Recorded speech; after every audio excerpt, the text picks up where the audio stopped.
Welcome to the debrief for the Red Hook Brewing case. And hopefully you've had a chance to read the case carefully, and hopefully you've had a chance to think carefully about the questions we asked you to consider. And also I hope that you've had a chance to discuss some of your insights or thoughts about the case, either online or directly with others in person. So my intent here is not to give answers or tell you what the key takeaways are from the case, but it's more about giving you some things to think about. So there aren't always right or wrong answers per se in a case like this. Just like in real life, there isn't always a perfect strategy for every firm and their situation. But some strategies are better than others.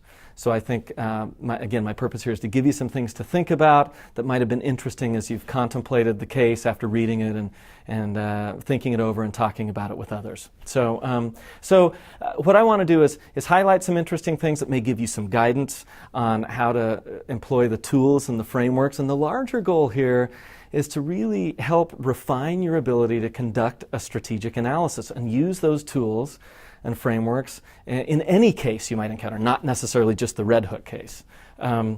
So let me start by noting something, and this is a fun fact about me, I guess you might say. I don't drink beer. And so you might think, well, why is he telling us that? I'm telling you that for a specific reason. Oftentimes, I think we think that when we think about analyzing a company and their strategy and their prospects in the industry, I think that we tend to think if we have direct experience with that particular product or service or industry, that might really improve our intuitions about doing a strategic analysis.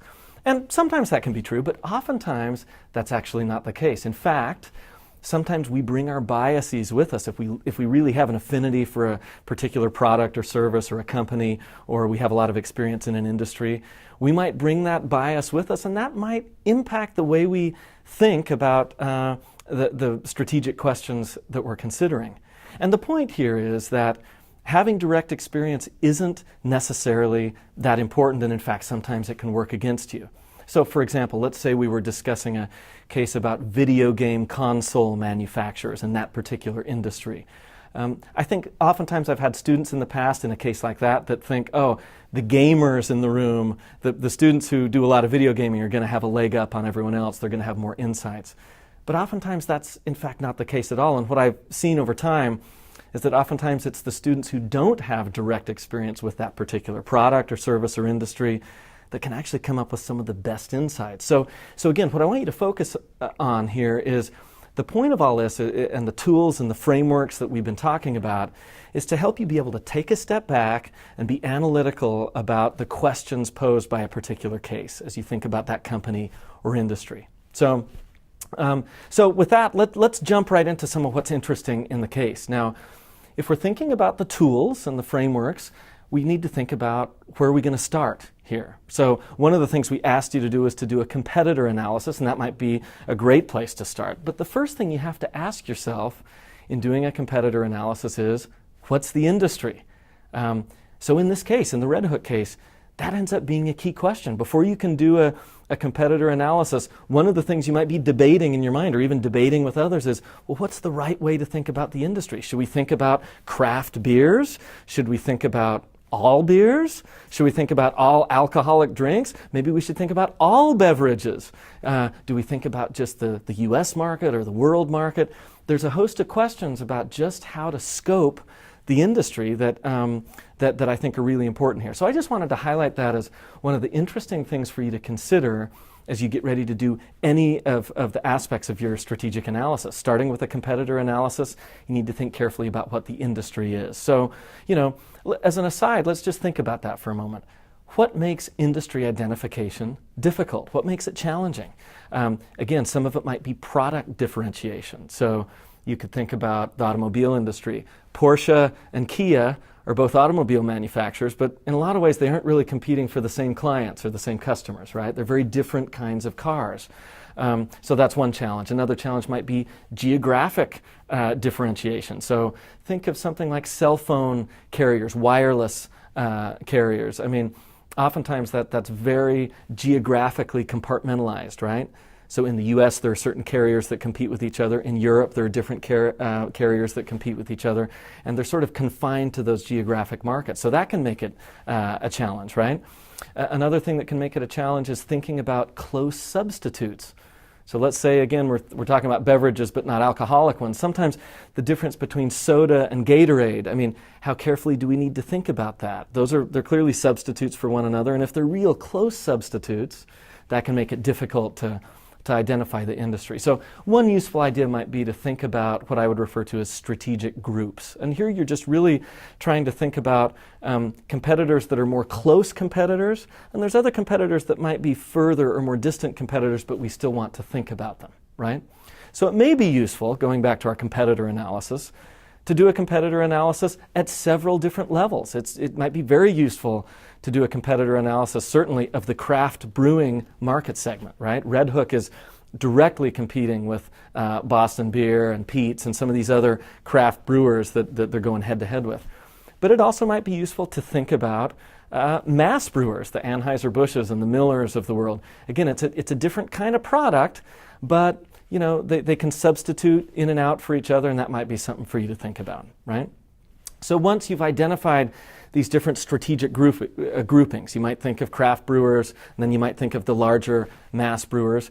What sorts of things do you want to do in your competitor analysis? Well, obviously, you might want to think about particular metrics, thinking about market share and sales and the types of things that you're really considering based on your reading of the case. But a good competitor analysis isn't just a list of a bunch of numbers by the side of some firms, right? We also want to think about what are the differences in strategy, right? Are there strategic differences within some of these firms? Are there differences having to do with economies of scale or capacity utilization or the way these firms advertise? So that might differ between the craft brewers and the mass brewers, and it might even differ between competitors in one of those strategic groups. But I want you to think, that's one thing for you to think about as you're doing a competitor analysis. How can you really dig into the competitive differences in the way those firms execute on their strategies? That might be a useful way to think about it. Another tool you might want to use is an environmental analysis. We asked you to do one of those. So again, you could go through the environmental analysis. I won't go through all of that. I think that that's relatively clear on what to do there. But as you think about all of these different aspects of an environmental analysis, thinking about demographic trends or sociocultural trends, I think one of the things that students who work with this case have pointed out to me in the past is that when you do an environmental analysis, it seems kind of clear that it favors craft brewing. You know, when we think of demographic differences, there's more and more disposable income at the time of the case. We're talking about the mid-90s. So there's the rise of kind of the middle class. There's more disposable income. We see sociocultural trends around a greater demand for luxury products and locally sourced products and healthy products. And, you know, that might lend itself better towards this craft brewing segment that uses, local ingredients and things to make it seem more gourmet or upscale. So I think that one insight you might gain is that when you walk away from doing an environmental analysis, if I were to ask you, as we did in some of the discussion questions, if I were to ask you, which market segment do you think is more favorable to be in, mass brewing or craft brewing? What's your answer to that question? I mean, we asked you to think carefully about that. If you do a competitor analysis, if you do an environmental analysis, it might sort of lean towards craft brewing. The trends seem good. The growth prospects of the industry are quite good based on all of those environmental trends, right? But I think there's another key insight here in the case that I hope that you sort of stumbled upon or realized as you went through your strategic analysis, and that is that the growth prospects of an industry are not the only thing to consider, right? So some industries, remember, are better than others, and they have, on average, higher profits than others. So what's a tool that will help us kind of determine the difference between different industry or market segments? And this leads us to the 5 forces analysis. So again, I won't walk you all the way through that, but what are some interesting things to think about? I think that, a takeaway, if you're really careful about going through your 5 forces analysis, and especially if you do it for several different industry groupings, if you do it for mass brewers and you do it for craft brewers, a useful way to go about it might be to think about how those 5 forces compare. And I think that the conclusion you'll come to is that craft brewing is a slightly more difficult industry segment to be in. And that's sort of counterintuitive. It would go against the sort of demographic trends and such that might arise out of an environmental analysis. But the 5 forces, if you're really careful and go through those, you can sort of see where all the action is. The rivalry is higher in craft brewing, for instance, than it is in mass brewing. There's only 3 big players in mass brewing. They're pretty comfortable there. Profits are pretty good, right? Growth is not spectacular, but it's steady, right? A threat of entry, again, would threat of entry be higher in craft brewing than mass? I think so. It's awfully hard to break into mass brewing with the economies of scale and everything that's involved there. Bargaining power of suppliers, it's going to be a lot lower in mass.